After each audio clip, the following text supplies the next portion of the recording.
C'est la patronne des lieux, mais ne peut s'empêcher de mettre la main à la pâte. Dans sa boulangerie artisanale située à Agné, à 200 km de Lomé, aucune étape ne lui échappe. De la phase la plus élémentaire à celle qui requiert le plus d'énergie, Konou Toyivi fabrique ses pains très prisés et vendus dans tous les marchés du Togo. Elle est assistée de jeunes orphelines déscolarisées qu'elle initie au métier. Après avoir fait la formation en boulangerie, j'exerce ma propre activité depuis 5 ans. Je récupère des orphelines parce que je ne veux pas que ces enfants traînent dans la rue. Je les forme afin qu'elles aient aussi leur propre activité et qu'elles puissent gagner dignement leur vie, au lieu de rester sans qualification et sans métier. Pour Kohwe Yaovi, l'élevage de porcs est devenu une passion. Pourtant diplômé d'une licence en agronomie, il a opté pour l'entrepreneuriat. Et c'est avec beaucoup d'attention qu'il s'occupe quotidiennement de ces mammifères dans sa porcherie installée à Noché, à 100 km de la capitale togolaise. Après la formation à l'université de Lomé, je suis venu ici à Noché pour être plus proche des éleveurs. Donc je fais un suivi des élevages, les traitements de quelques pathologies, je fais des vaccinations et quelques petites chirurgies. Donc dans l'exercice de mon activité, je me suis inspiré de ce que les gens font. Moi, je veux mettre en place une unité d'élevage. C'est ce qui m'a poussé à entreprendre. C'est la meilleure façon de trouver son emploi qui est rassuré et de m'épanouir. C'est ça l'entrepreneuriat. C'est ce qui m'a poussé vraiment à être dans mon propre compte. En effet, Konou et Kohwe ont bénéficié du soutien du PRADEB, le programme d'appui au développement à la base, qui les a respectivement aidés à renforcer et démarrer leurs projets. Cependant, la promotion de l'emploi des jeunes n'est qu'une des 3 composantes du PRADEB, qui intervient également dans le soutien aux activités économiques des groupements et l'appui à l'installation de plateformes multifonctionnelles. C'est ainsi qu'à Adzogli, la mouture des céréales qui jadis était une corvée se fait aujourd'hui sans peine grâce à la plateforme multifonctionnelle offerte par le PRADEB, constituée d'un moulin à céréales, d'une décortiqueuse de riz, d'une aiguiseuse et d'une table de recharge portable, sans compter les activités improvisées telles la coiffure. Auparavant, il n'y avait pas de moulin dans le village et nous devions parcourir de très longues distances avant de pouvoir moudre nos céréales. Nous bravions les tempêtes, les pluies et une fois arrivés, la file sur place faisait qu'on pouvait y passer toute la journée et ne rentrer que la nuit profonde. Ce sont nos maris qui venaient à notre rencontre pour garantir notre sécurité. Maintenant, il nous suffit juste de déposer les céréales et de venir récupérer la farine quelques instants après. Depuis que la plateforme nous a été donnée, ça nous a amené beaucoup de choses. Ça a transformé la vie de beaucoup de personnes dans le village. Et aujourd'hui, nous sommes très fiers. Et vous allez voir comment la population se manifeste. L'objectif du PRADEB, c'est de contribuer à la réduction de la pauvreté au Togo à travers l'appui au développement à la base, afin d'améliorer les conditions de vie des populations vulnérables. Le projet facilite ainsi l'accès au crédit pour les GIE et renforce leurs capacités techniques et entrepreneuriales. Pour les jeunes, le PRADEB vise le développement de l'auto-emploi.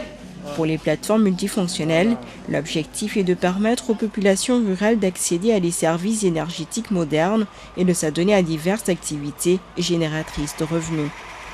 La particularité du PRADEB réside dans sa stratégie de mise en œuvre. Nous avons 3 stratégies essentielles. Premièrement, l'approche par la demande. Nous répondons à une demande spécifique des communautés ou des bénéficiaires du PRADEB. Nous n'intervenons pas parce que nous avons identifié une difficulté quelque part, mais nous attendons que les communautés viennent à nous pour solliciter notre appui, pour solliciter notre accompagnement. Ensuite, il y a l'approche du faire-faire, c'est-à-dire que nous nous basons sur des structures qui sont spécialisées, qui ont une compétence dans les différents domaines d'intervention du PRADEB. Il s'agit des organisations non gouvernementales des ONG qui sont nos agences de relais locales sur le terrain. Nous en avons dans chaque région et ces ONG ont la compétence du développement communautaire. Ensuite, nous avons les institutions de microfinance qui ont la compétence du crédit. D'un montant de 7,105 milliards de francs CFA, le PRADEB est financé à hauteur de 6 milliards de francs CFA par la BOAD, la Banque Ouest-Africaine de Développement, 472 millions par l'État togolais et 633 millions par les bénéficiaires. L'objectif de la BOAD est de contribuer à la réduction de la pauvreté au Togo en ciblant les couches les plus vulnérables. Le PRADEB est une opération qui a été mise en place pour professionnaliser donc, le groupement d'intérêt public et également réduire le chômage des jeunes. Et donc la banque a apporté un appui à ce projet qui coûte 7 milliards 100 millions de francs CFA. Donc la banque a apporté un appui à hauteur de 6 milliards de francs CFA donc, pour le financement de l'opération. À travers cette opération, la banque arrivera à toucher aux couches les plus vulnérables, notamment aux pauvres, et nous arriverons ainsi à insérer donc, ces couches à l'économie réelle. À mi-parcours, le PRADEB est en bonne voie d'atteindre ses objectifs car après 3 ans d'exécution, les chiffres parlent d'eux-mêmes, les résultats se font sentir déjà. Pour la composante 1, nous devons au bout de 5 ans consolider les bases institutionnelles de 500 groupements d'intérêt économique. À ce jour, nous en avons 244 qui ont eu accès au financement et qui continuent à être accompagnés par le PRADEB. Pour les plateformes multifonctionnelles, nous devons installer 200 plateformes multifonctionnelles. À ce jour, nous en sommes à 110 qui sont installées et toutes les 110 sont opérationnelles. Et pour les jeunes entrepreneurs, nous devons former 3750 en création d'entreprise et financer 1500. À ce jour, 3000 ont été formés et 600 ont eu accès au financement. Avec le PRADEB, c'est des milliers de femmes, de jeunes qui voient leurs conditions de vie s'améliorer. Parce que quand vous avez des revenus, vous avez de l'emploi, vous pouvez vous occuper de vous-même, vous occuper de votre famille, vous pouvez avoir accès à des services sociaux de base que sont l'éducation des enfants, la santé, etc. Donc pour nous, c'est un programme qui impacte réellement la vie au quotidien des populations. L'impact est réel, les bénéficiaires plus à même de parler des changements occasionnés par l'appui du PRADEB dans leur quotidien confirment une augmentation de leurs revenus et bien évidemment une baisse de leur niveau de pauvreté, comme en témoignent ces femmes du GIE Wakutukele qui s'activent dans la transformation de gingembre à Badou dans la région des Plateaux. Par la grâce de Dieu, on arrive avec la machine, on coupe et on vend normalement comme il faut. Et on a au moins, on est en train de payer le crédit et on a 2 filles, on les paye aussi. En plus, notre économie, le peu qu'on a. Bon, ça nous a aidé pour pouvoir nous en sortir de la pauvreté. On a les enfants et parmi nous, franchement, bon, et on a des veuves et des orphelins. Si on gagne un peu, on peut les aider pour pouvoir au moins aller à l'école avec ça et au moins pour trouver le pain du jour aussi. Le PRADEB a fait naître des ambitions chez ces jeunes entrepreneurs qui ne comptent pas s'arrêter en si bon chemin. Pour eux, comme pour le PRADEB, les perspectives sont encore nombreuses. Après avoir épuisé le remboursement du premier crédit de PRADEB, je souhaite contracter un autre prêt pour étendre mon unité de production et mieux l'organiser, à l'instar des grandes unités de production du pays, afin d'être en mesure de prendre de grandes commandes et d'assurer des livraisons au-delà du Togo. Je pense aussi mettre en place une grande unité, plus que ça, là, de production des porcs qui sera très moderne. Là, je vais agrandir mon champ de manioc, je vais faire le champ de soja, le maïs aussi pour pouvoir alimenter bien mes animaux.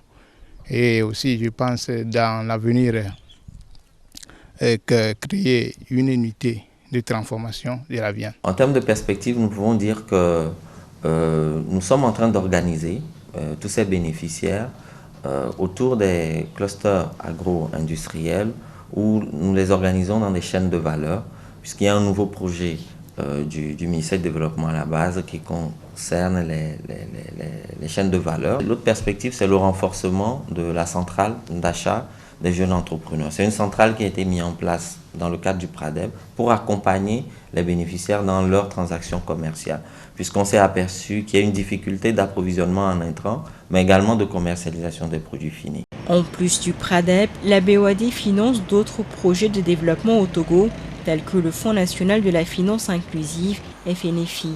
Ces projets ont profondément changé la dynamique de la lutte contre la pauvreté dans le pays, en aidant les couches les plus vulnérables de la société togolaise à se prendre progressivement en charge et à accéder à un mieux-être sur le plan économique et social. Nous avons mis en place un prêt de 5 milliards au profit de l'État du Togo, prêt qui sera rétrocédé au Fonds national de la finance inclusive ou accorder des crédits aux agriculteurs, également aux artisans et aux jeunes diplômés. Donc ces deux prêts ont pour objet d'accorder des crédits à ces populations pour leur permettre donc, de développer leurs activités génératrices de revenus. Nous avons ciblé le développement à la base parce que ce secteur fait partie aujourd'hui des priorités du Togo et de certains pays de la zone UEMOA, mais également cela permet de toucher aux pauvres qui ne sont pas toujours pris en compte dans les projets de grande envergure. Pour nous, les résultats sont allés au-delà des attentes. Et quel est le secret de ces résultats satisfaisants? C'est justement le fait d'avoir placé l'homme au centre de ce développement, c'est l'implication, c'est la responsabilisation et c'est l'autonomisation. Parce qu'en fin de compte, le bénéficiaire, que ce soit l'homme, la femme, le jeune artisan, se sent concerné et lui-même constate le changement qui intervient dans sa vie. Et ce que je dois dire, c'est que les perspectives sont encore très, très positives parce que nous voulons réellement poursuivre dans cette lancée. Nous voulons intensifier ce qui est déjà fait et nous voulons continuer par créer des dynamiques locales pour pouvoir continuer par valoriser les potentialités au niveau local. Et c'est là une source vraiment de création de richesse. Donc voilà tout ce que nous sommes en train de faire pour accompagner, pour rendre encore plus visible ce qui est fait et souhaiter que la BOAD continue son appui au gouvernement togolais pour la satisfaction des besoins fondamentaux des populations. À terme, le PRADEB devrait encadrer et faciliter l'accès au crédit à 500 groupements économiques, installer 200 plateformes multifonctionnelles et créer ou consolider 2750 micro et petites entreprises au profit des jeunes diplômés et artisans du Togo.